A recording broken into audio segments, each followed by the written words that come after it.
Hi everyone, and welcome to Almost Cancelled. I'm Peter, and I'm joined as always with a still slightly under the weather Connor. It's getting over it soon.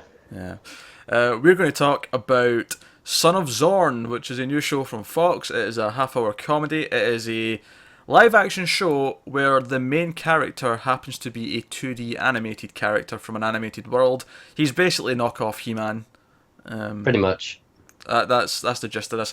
And he has a son with a human woman, and this is all about him coming back to re-establish a connection to his son because he's been a sort of estranged father. But yeah, so this is episode 1 of season 1, of course. It's called Return to Orange County.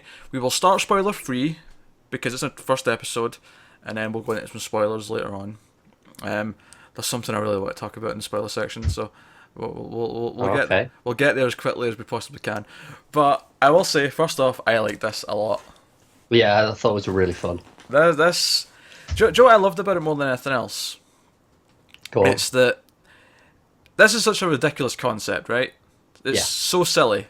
It's so silly. Everything Zorn says is so over the top, fish out of water. He doesn't understand the regular world, right? Yeah. Every single human character plays it dead straight. Yeah, that's the best part. It's like they all just accept that he's a cartoon. Yeah, no one brings it up. No one mentions it. No one, like they react to him, but they only react to him when he does things that are out of the ordinary, not because he happens to be a cartoon. You know. Yeah.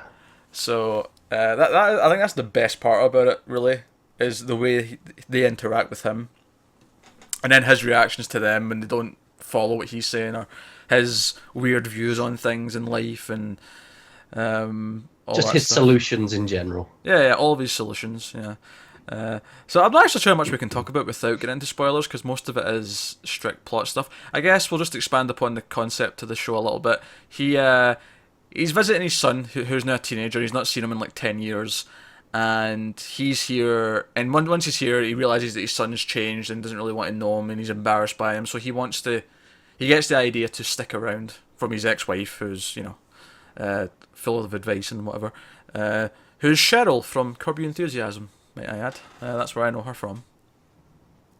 Good for you. You don't clearly you don't know her from that. I Um, don't.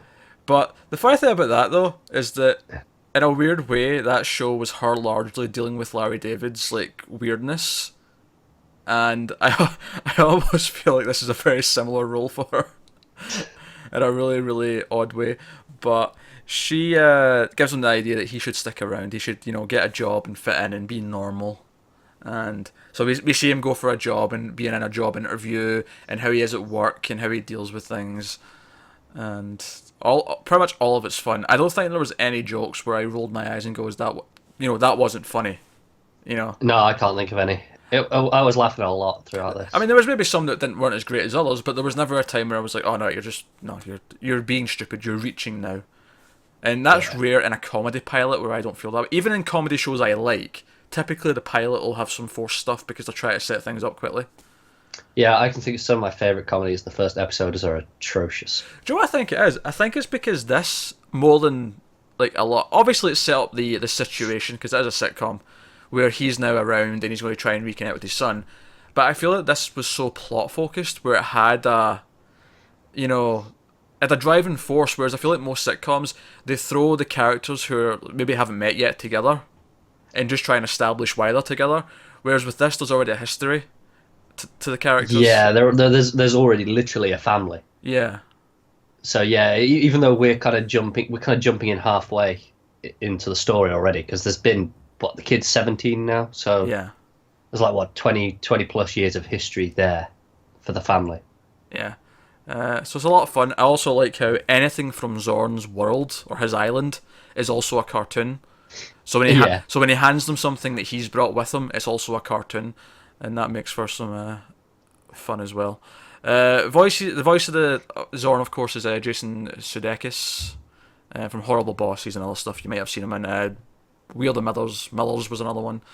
Um, he's very good, very over the yeah, top, very it uh, plays it up, but obviously that's to be expected. Yeah, the Teenage Son's fine. Cheryl Hines is fine. Cheryl was a character in Curb Your Enthusiasm, but Cheryl's also her real name, or the actress name is Cheryl Hines.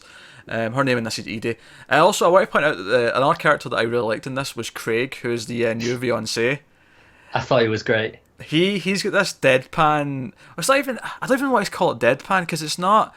It's not, is it? Deadpan's like kind of an uninterested almost, whereas he's very interested, but he keeps very calm and talks about. It's analytical. Yeah, he's very. It's like he'll make these observations about how he himself is feeling, even though he's clearly feeling horrible about something that just happened. Yeah, And that was cracking me up. So actually, all the main cast, the 4 main cast members, are actually all on point for me. I was expecting to kind of like this, but I'm actually really genuinely into it. yeah, I liked it a lot more than I was expecting. I think the only one that kind of stuck out a little bit was the boss. Oh, you didn't like the boss? Not as much. I guess she didn't have as many interesting things to do, but I did like she only really has 2 scenes in this episode, and the scene I like with her when she's giving him advice. I like that scene. Yeah, I like parts of that scene. Other parts, not so much. Well, obviously we're dancing around specifics, so we'll get into them now. So spoilers now from this point on for the first episode of Son of Zorn. Alright, the thing I wanted to talk about, the thing that made me laugh more than anything else in this episode, the moment that made me I had to pause it because I was laughing so hard. The sentence, "bring on the ginge," broke me. I knew it was going to be this. It broke me. I was not prepared, and it's not even a joke. For anyone else, this isn't a joke. But because I make fun of Connor for being ginger and call him a ginge all the time, that line broke me. Oh, it's they played it for so long though, didn't they? Like they were, I like ginger, and then it keeps going. It's like, bring on the ginge.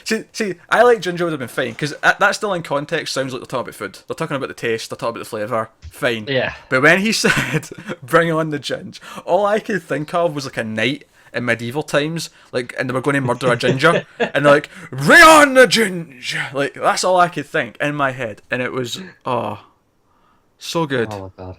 Yeah, that cracked me up. That was great. Zorn thinking he's superior. His boss is a man because she's his superior, and that doesn't make sense that he would be a woman. It's like it's really strange. She has tampons. She dresses like a woman. Wears a skirt and everything. But he's really putting a lot of effort into this. Very, very, very funny. Very good stuff. Obviously we'd seen the bit in the trailer, so it was kind of spoiled for us. But I also loved the bit when he brings his son the bird thing at the end. It plays a lot longer than the trailer, though. It plays a lot longer, but we knew where it was going. We knew how it was going to end. But even the ending bit where it cuts, I don't know if it was in the trailer, where it cuts back to him just stabbing it over and over. Oh, that cracked me up. Because I think the bit we saw in the trailer was him hacking at it with the sword. Hacking at the neck and stuff. I can't remember which bit exactly. I know we got the joke where he just instantly kills it rather than getting rid of it, right? And then I think it twitches and he starts hacking it with a sword. I think we got that in the trailer. But it's the bit after where it cuts back and he's on top of it stabbing it with the wrist blades. It's not even that. The bit that I don't think was in the trailer is the line he says where, "Oh, I went straight through the spine, didn't feel a thing. Out, that's him done." And then it starts starts squealing and and then he just starts hacking at it. And I like that Edie's just like, "I'll go get the hose." Yeah. And then you get that shot at the very end, just hosing it out. Yeah. Craig's hosing down the driveway, and it's like cartoon blood that's running down the. Yeah, that was very good. Also, the sun has cartoon legs. We find that out at the end. That was like the reveal at the end of the episode. The thing I liked about the scene with the boss, where he's getting advice, is she's like, "Oh, do you know what being considerate is?"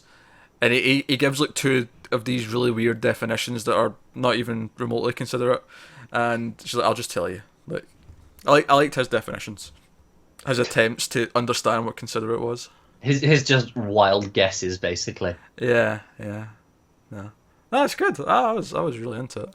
Any other standout moments you enjoy? I like the title screen, by the way. I like when it cut to the screen of him holding the sword. Very 80s, 90s cartoon. Yeah, that was good. Especially when it was on a really funny moment as well when the second person was not listening to him. They had headphones in. Tell you what, my other favourite moment is where he's on the phone. He's out in the woods and he's on the phone back to the guys back on the island.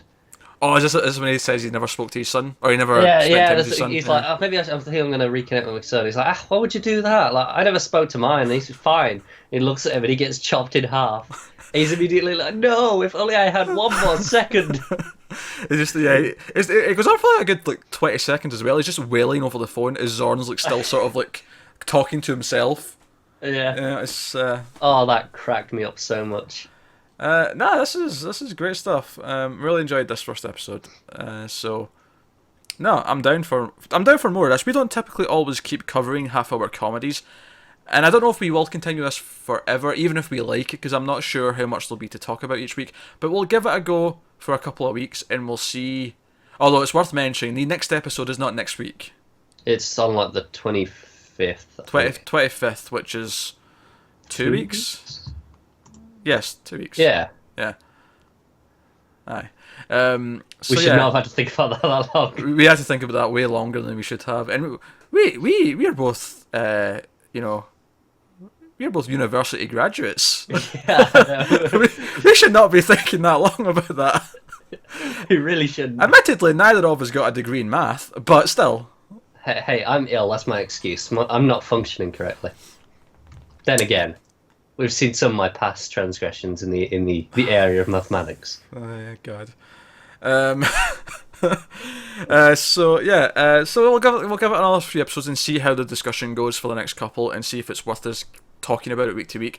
That's not to say that. I mean, I'm pretty sure I'm going to watch all of this now. I really like that pilot a lot, but we'll see how this goes. So yeah, that's Son of Zorn. Sundays on Fox. Although 2 weeks from now, I don't know why it's doing this, but hey, we had a quieter week, so sure, give us something now. Better now than next week. Yeah. So, yeah, that's Son of Zorn. Let us know what you thought of the episode in the comments below. Get us on Twitter as well, at mild_fuzz. Obviously, look out for a bunch of other new shows that we're reviewing over the next few weeks, as well as returning shows. It's going to be a really busy September and October as we do all this stuff. Plus, Luke Cage is dropping. Plus, Season 3 of Black Mirror is dropping. It's a busy time. So, thanks for watching, guys. Like and subscribe and all that jazz. It helps us out a lot. We'll see you next time.